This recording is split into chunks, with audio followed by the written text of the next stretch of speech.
세종 포천 고속도로 건설 사업의 시공사이자 주관사는 현대 엔지니어링. 어제 사고가 난 세종에서 안성 구간은 2019년 공사를 시작해 내년 말 완공 예정이었습니다. 붕괴 사고 후 시공사 측은 입장문을 내고 현장 수습과 사고 원인 규명을 위해 필요한 모든 조치를 다하겠다고 밝혔습니다. 사고 현장에서 이뤄진 소방 브리핑에선 현대 엔지니어링 측 관계자가 나와 사고와 관련한 자세한 설명도 예정돼 있었습니다. 브리핑이 시작되자 시공사 관계자가 자취를 감췄습니다. 아니 아까 같이 처음에 시작할 때 계셨는데 황급히 브리핑 자리를 뜨는 시공사 관계자를 MBN 취재진이 따라가 봤습니다. 봤는데 왜 그냥 가셨어요? 선생님, 그 본사에서 그냥 가라 그런 거예요? 아닙니다. 현장에서 항의가 계속되자 현대 엔지니어링 측은 해당 관계자를 여러 기관에서 불러 부득이 자리를 떠야 했다며 사과의 뜻을 밝혔습니다. 현대 엔지니어링 측은 수시로 현장 점검을 했고 이번 달 초에도 본사 차원의 대규모 안전 점검이 이루어졌다고 뒤늦게 설명했습니다. 시공사의 이 같은 설명에 공사 발주처인 한국도로공사는 안전 점검이 제대로 이행됐는지 확인 중이라고 밝혔습니다. 한 차량이 공사 중인 교각 아래 도로를 통과합니다. 잠시 뒤 교각과 교각 사이 대들보 역할을 하는 김빔이 V자를 그리며 그대로 주저앉습니다. 인근 마을에서 찍힌 CCTV는 더 선명합니다. 다리 한쪽 끝부분이 희뿌연 연기와 함께 휘어지더니 엿가락처럼 무너져 내립니다. 6개의 빔들이 무너져 바닥으로 내려앉는 데는 불과 6초밖에 걸리지 않습니다.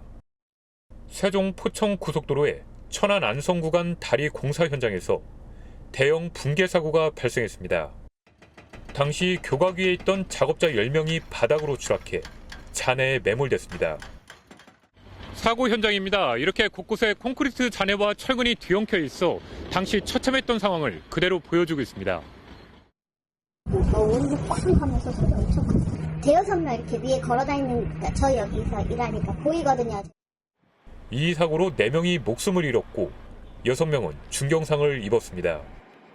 사고 현장 인근에는 주택들이 있었지만 파편이 덮치지는 않았습니다. 경찰은 현장 감식과 관련자 조사를 통해 사고 원인을 규명할 예정입니다.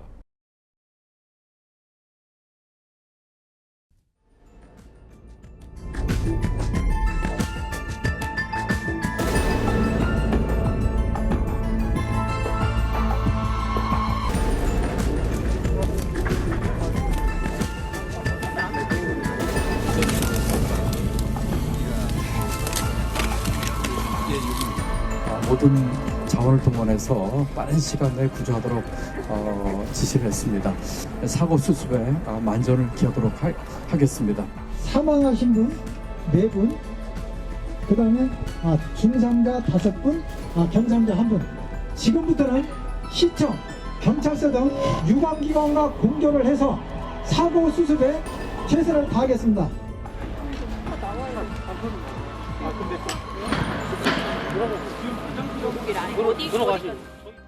자, 임주혜 변호사, 오늘 이 사고 상황 좀 설명해 주시죠. 네, 정말 안타까운 사고가 발생을 했습니다. 사고는요, 25일 오전 9시 49분경에 발생을 했는데요. 예. 천안시의 이 서울 세종고속도로 안산과 용인을 잇는 그 연결공사 교량 작업 중에 예. 이 교량을 떠받치고 있는 이 철 구조물 상판 5개가 일순간에 무너져 내린 겁니다. 지금 화면에 보이는 게 저게 아마도 차량의 블랙박스에 찍힌 것 같아요. 근데 저게 일하시는 분들이 있었다는 겁니까? 그렇죠. 밑에서 이제 작업 중인 이런 인력들이 있었는데 정말 안타깝게도 4명이 사망하고 5명이 중상 그리고 1명은 경상을 입었다 이렇게 브리핑을 통해 전해지고 있습니다. 예. 이 철 구조물 상판이 교각 위에 이게 걸쳐 놓은 상판이라고 보여지는데 도대체 어떤 이유로 이렇게 일순간에 무너지게 된 것인지 사고 원인에 대해서는 좀 더 정확한 조사가 필요해 보이는 상황입니다.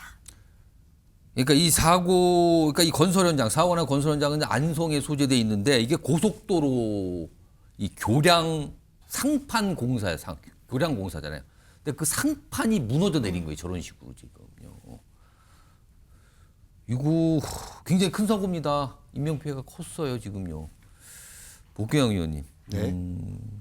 그러니까 사실은 이 지역구 국회의원 분들도 이런 사고가 나면 굉장히 민감하게 반응하시고 빠르게 좀 움직이시잖아요. 만약에 지역구에서 보통 이런 사고가 나면 정치인분들은 어떻게 좀 대처 좀 하십니까? 모든 일정 다 취소하고 바로 현장으로 달려갑니다. 그래서 이 사고가 어떻게 수습되는지에 대해서 예. 계속 지켜보고 가까이에서 특히나 피해자분들 가까이에서 이분들의 피해를 최소화시키는데 그렇죠.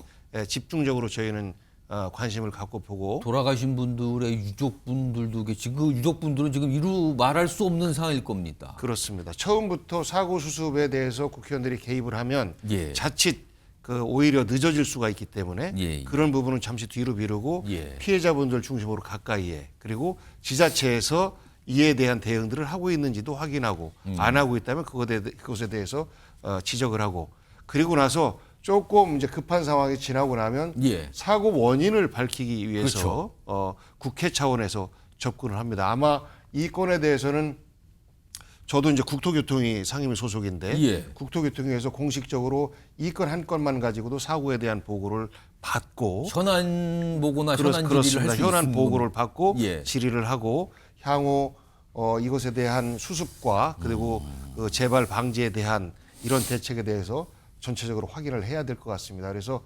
국회의원들은 특히 지역구에서 이런 사고가 발생했다라고 하면 예. 지역구 의원들은 만사를 제쳐두고 현장으로 달려가는 게 그게 원칙입니다.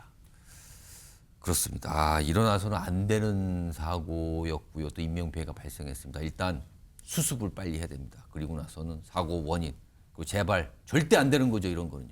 이런 거 이제 만전을 기해 주시길 당부드리겠습니다.